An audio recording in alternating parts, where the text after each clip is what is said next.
Hi everybody. There's a trigger warning right at the start of this video.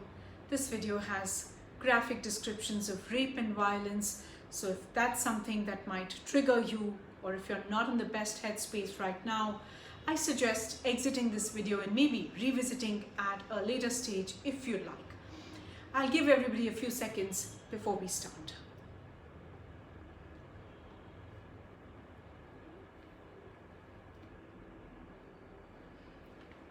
Okay, let's begin.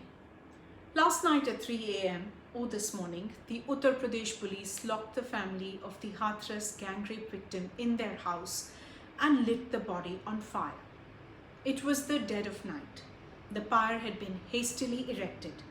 The 19-year-old's body was a misshapen bundle. The state was keeping an armed vigil on the funeral. They were holding fort. The flames were silent. The cries, of course, had been silenced. Visuals preceding that chilling, quiet moment where the pyre can be seen in the dark and dead of night were far, far louder.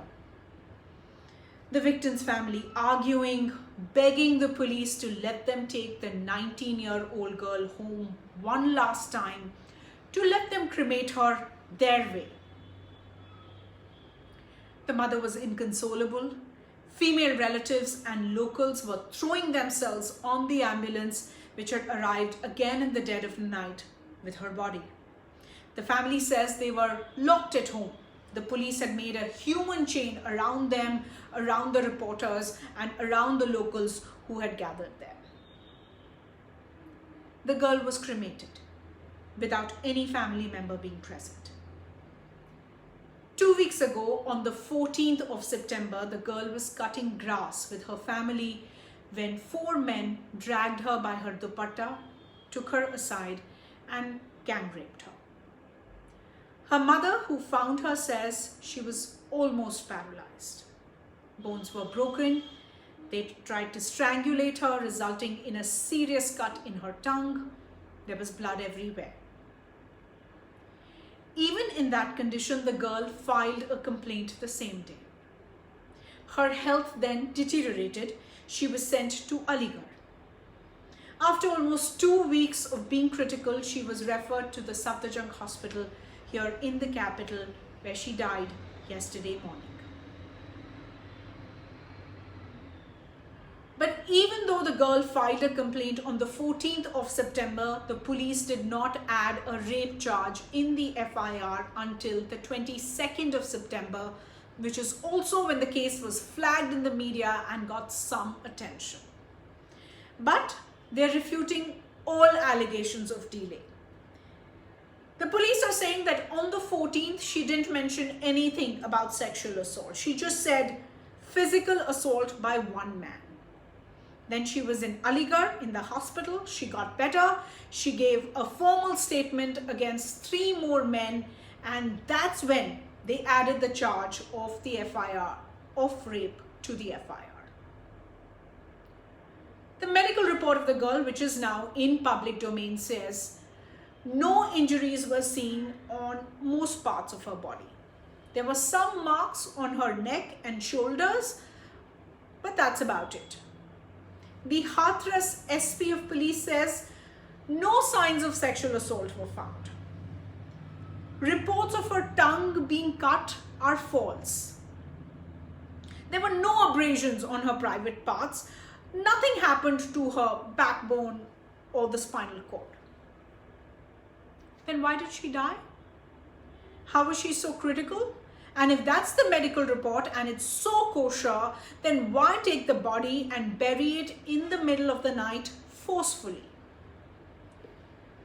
We don't know. I do not have answers.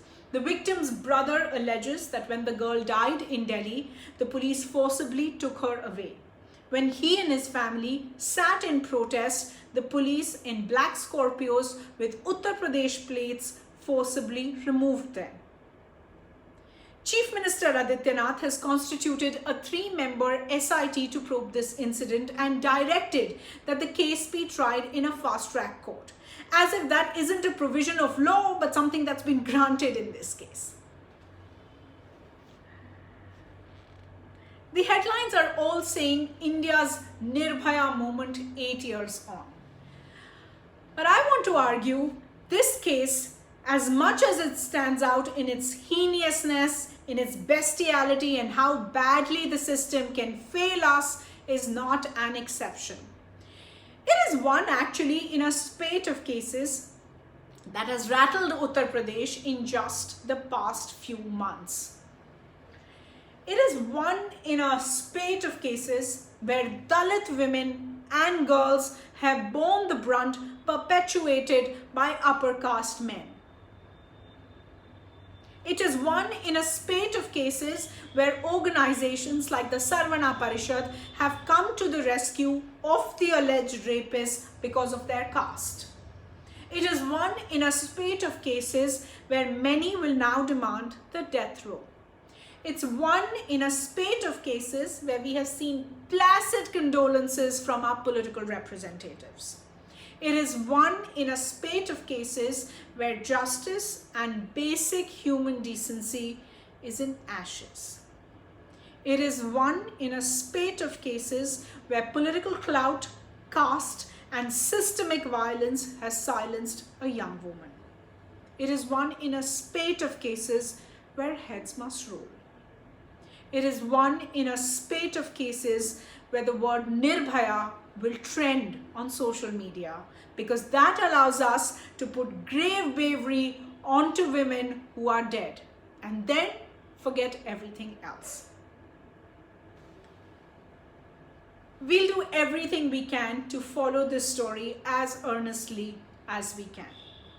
If you've been listening, thank you for your time, and you can choose to do whatever you want with this video.